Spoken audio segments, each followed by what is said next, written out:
अस्सलाम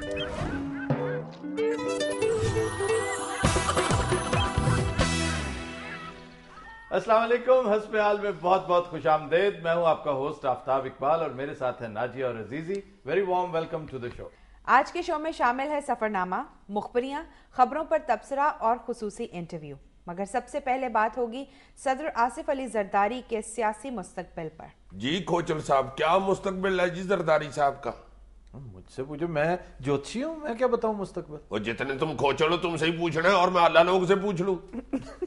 वैसे जिस किस्म की पाकिस्तानी सियासत है ना, इस पर अल्लाह लोग भी एक ओपिनियन दे सकती है। बिल्कुल, कुछ भी हतमी तौर पर पाकिस्तानी सियासत के बारे में नहीं कहा जा सकता। नहीं, वैसे बज़ाहिर क्या नजर आता है? बज़ाहिर तो सुकून ही सुकून है। 18वीं तरमीम मंजूर हो चुकी है और जिस तरीके से मंजूर हुई है और जिस तरह का इत्तफाक राय पाया जाता है, मरकज में नवाज लीग सबसे बड़ी अपोजिशन पार्टी है और उसके जितने भी मेजर इश्यूज थे वो सब के सब रिजॉल्व हो चुके हैं 18th अमेंडमेंट के तहत। नहीं तो चौधरी निसार के पास भी अब कोई उलामा नहीं है। चौधरी निसार खामोश हैं बड़े दिन से।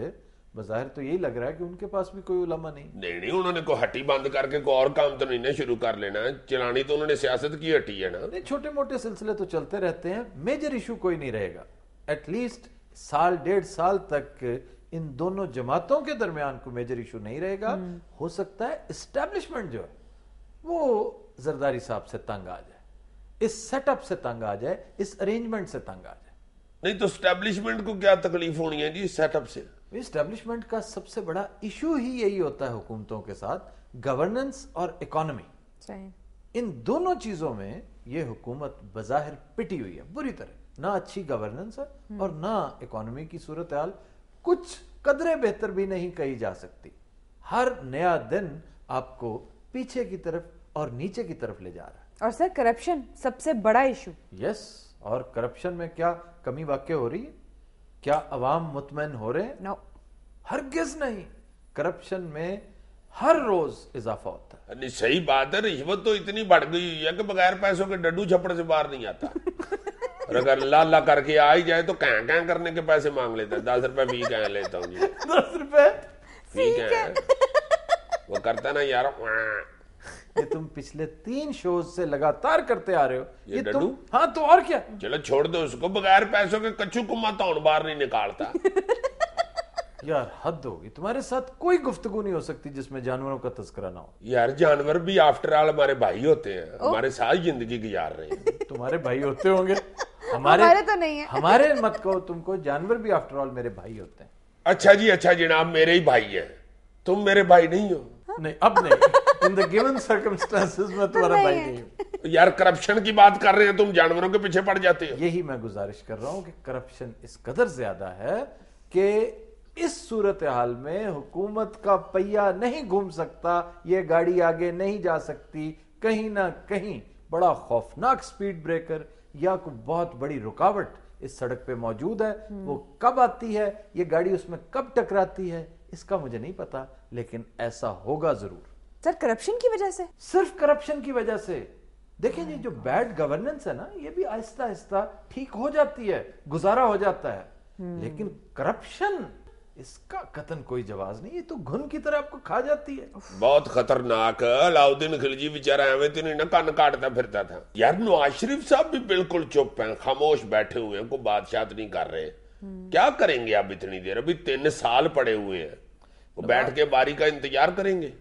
मैं समझता हूं कि नवाज शरीफ के वहमो गुमान में भी नहीं था कि जरदारी साहब इतनी जल्दी यील्ड कर देंगे और तमाम इख्तियारात खुद प्लेट में रख के वजीर आजम को पेश कर देंगे। ये किसी ने नहीं सोचा था। खास तौर पर नवाज शरीफ की कैलकुलेशन यहाँ पर थोड़ी सी मुझे लगता है गलत साबित हुई है। लेकिन सर, इनडायरेक्टली जरदारी साहब के खिलाफ बयान तो वो अभी भी दे रहे हैं। और क्या करें, मतलब एक्सेप्ट कर लें जरदारी साहब को। जरदारी साहब के वो पार्टनर नहीं है। एक अरेंजमेंट है जिसके तहत ये सब इकट्ठे चल रहे हैं। लेकिन जरदारी साहब को नवाज शरीफ भी नापसंद करते हैं और उनके साथ कदम ब कदम नहीं चल सकते। इस वक्त सबसे ज्यादा प्रॉब्लम का शिकार अगर कोई पॉलिटिशियन है पाकिस्तान का तो वो नवाज शरीफ है। क्यों जी? नवाज शरीफ गिलानी साहब के साथ बहुत कंफर्टेबल हो सकते हैं, लेकिन जरदारी के साथ हरगिज नहीं। वो एतबार नहीं करते जरदारी साहब का, सच पूछें तो। और जरदारी साहब को इसका इल्म भी है और जरदारी साहब भी को बहुत ज्यादा पसंद नहीं करते नवाज शरीफ को। प्रॉब्लम जो मैं कह रहा हूं ना नवाज शरीफ का असल वो यही है कि अगर वो ऑल आउट बैशिंग शुरू कर दे ना जरदारी की, तो उन्हें यह भी पता है कि अगर मैं अपनी सपोर्ट फराहम कर दूं तो इस्टेब्लिशमेंट ने अल्टीमेटली जरदारी साहब को फारिग करना ही करना है। सही।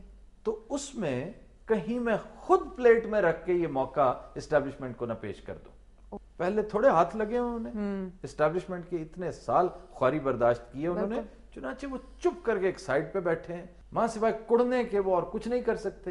अब देखना सिर्फ ये है कि पीपल्स पार्टी डिलीवर करती है या नहीं करती। एक बात, करप्शन का लेवल नीचे जाता है या नहीं जाता, सदर जरदारी हालात को किस हद तक वर्केबल बनाने में कामयाब होते हैं। ये हैं चीजें बस जिनका इंतजार अब सबको है, जरदारी साहब को भी है, नवाज शरीफ को भी, और खुसूसन इस्टेब्लिशमेंट को भी। नहीं तो जरदारी साहब के पास तो अब अख्तियारात भी नहीं है, अब तो बड़े आराम से